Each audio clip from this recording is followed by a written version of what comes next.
पाहूयात पुढची बातमी। लाडकी बहीण योजनेसंदर्भात देवेंद्र फडणवीस यांनी एक महत्त्वाचं वक्तव्य केलंय। विधानसभा निवडणुकीच्या वेळी महायुती सरकारने आणलेली लाडकी बहीण योजना ही चांगली चर्चेत राहिली।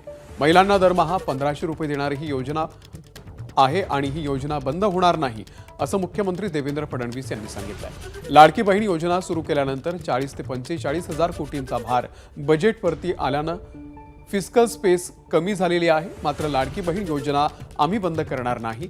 ज्या अपात्र बहिणी आहेत त्यांना आम्ही यापुढे योजनेचा लाभ देणार नाही असं स्पष्टीकरण देखील देवेंद्र फडणवीस यांनी दिलंय। त्यासोबतच तीर्थदर्शन आणि शिवभोजन थाळी या योजनाही बंद करणार नसल्याचं फडणवीसांनी या मुलाखतीमध्ये म्हटलेलं आहे।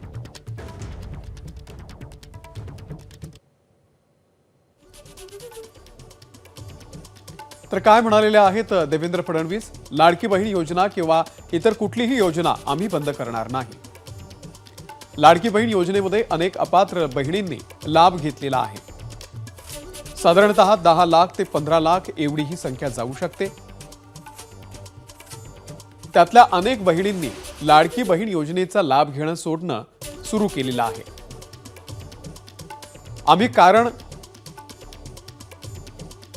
कारण आम्ही यासाठी कॅगला उत्तरदायी आहोत।